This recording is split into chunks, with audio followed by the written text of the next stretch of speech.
UFC 269 delivered in just about every way and has been a fantastic end to what was without a doubt a fantastic year of MMA. Unfortunately, Dustin Poirier was unable to claim the undisputed title and Charles Oliveira silenced any doubters with a stellar performance and defense of his title. But how exactly did he get the job done? Well, we are going to go through step by step and take a look at the action in this episode of Bayliun's Breakdowns.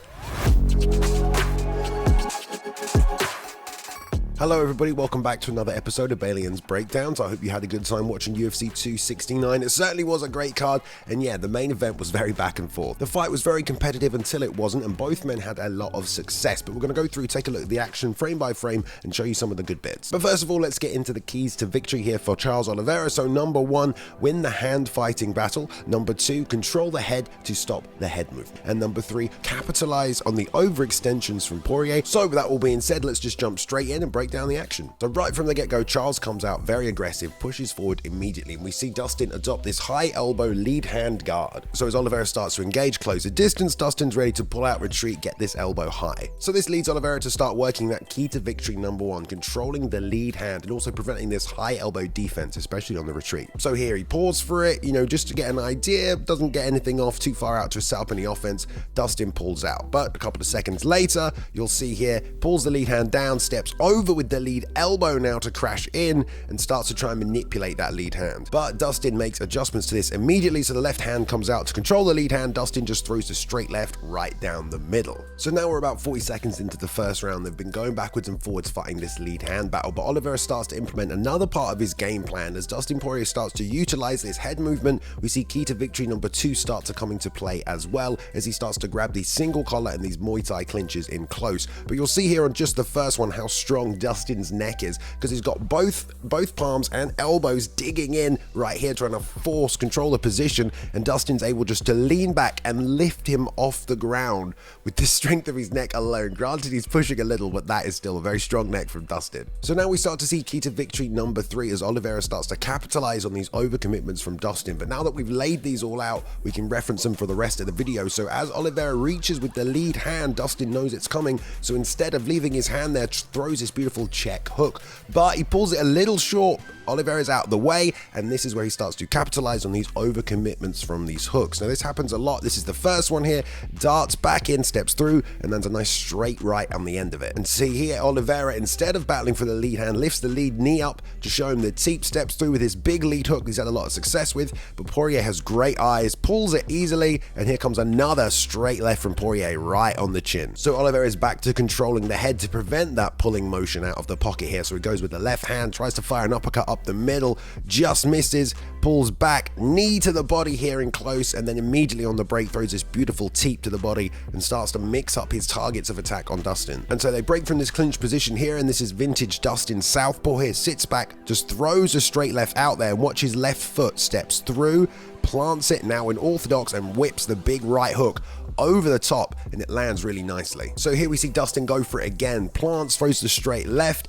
steps through with the left foot on the outside to roll underneath for this right hand over the top, but Oliveira knows it's coming this time, and he throws his uppercut on the inside as he level changes to roll through on the right hand. Good adjustment by Oliveira there, and now he starts to put the pressure on Dustin again, reaching with this lead left hand. Dustin does the same thing again, meets him with a straight left as he reaches out for it. Oliveira keeps trying to move forward, keeps trying to control that left hand. Dustin plants again, another straight left. This one connects, and now Oliveira tries to control the single collar clinch, reaches out for that, throws this uppercut that worked a second ago, but the single collar he didn't lock in, falls short, and Dustin with the big lead right hand right round the side catches him and drops him. So now we get to see some of Oliveira's body lock game, and it's pretty nasty. So he's already got the body lock secured here, double underhooks, closes the hands together, then you'll see him push him into the cage to close off all that space, takes the left foot, steps on the foot of Dustin, and then he's going to just snap him down in one fluid motion. Dustin plants out with this hand to base out from it so he doesn't go right over the top, postures up a little more, but Oliveira now shifts to the back, creates a better angle, re-drives him into the fence, takes the right foot, steps out so he can snap him down again,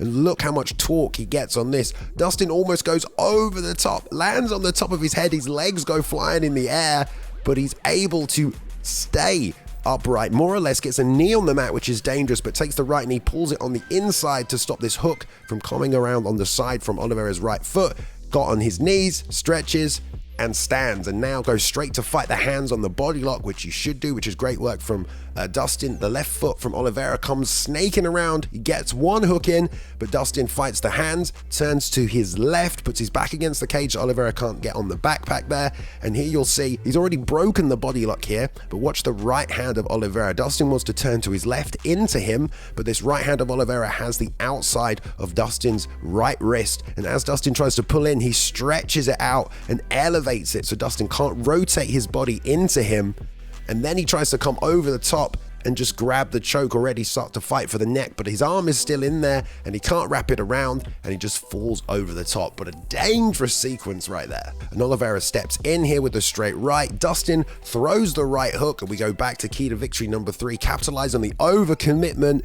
swings around here, and because he overextends on this hook, Oliveira has a perfect sight here to take the body lock and rotate underneath and to the back. And now this is bad news for Dustin. So shucks him to the cage here. Dustin again framing so his base doesn't get stripped away. Oliveira comes back to the right hand side, actually gives up the back position here, but he does that to lock this hook in on this right leg. And then he just crosses his legs, both his feet are off the ground, and he starts to just hang on the back of Dustin, making him carry all of his weight. There you'll see, you can take his left hand there, sneak it underneath the thigh so he's got more of a grip as he hangs on, and while he's using this to hold, he takes his right hand, you'll see the elbow come up on the far side so he can readjust his right hand, goes down to grab the left hand of Poirier here as a stability, and now he's got an extra base. He can remove the left and work it underneath, start to use that to adjust his position, get enough of a base to fling this left leg over and get this hook in, which is the beginning of the end. So he's got the wrist control here on the right hand of Dustin. He was using that to base out. He lets go, starts to work it up to the neck as he starts to hunt for this choke. Look how much pressure he's got on Dustin as well. I mean, he puts his hands on the back of his head, pushing him down, trying to force him break down that posture. That's a lot of pressure. Dustin bounces back up as a result, which gives him another window to try and sneak that right hand under the chin. Oliveira turns him into the cage, so the window of space for Dustin to try and fight this top hand, not only is it under the chin of Oliveira, but it's against the cage. There's really little space, but Dustin gets the fingers and does actually break the top hand, but it's not enough. Oliveira manages to regrip right under the chin, and Dustin has to tap. And there we go, defending and still champ. So there you have it, UFC 269, Oliveira and still champion. He uses striking on the outside, a lot of lead hand control, good adjustment to use a lot of the clinch strikes as well, make it dirty, stop Poirier from being able to move that head, slip, rip on the outside, and of course the body locks and securing the back position was what got him the tap in the end. But let's see if he can continue to repeat those performances. 155 is stacked, but we have a new champion. He has the most finishes in UFC history, and I'm excited to see more. So thank you for watching the breakdown, guys. Hope you enjoyed it, and I'll see you in the next one.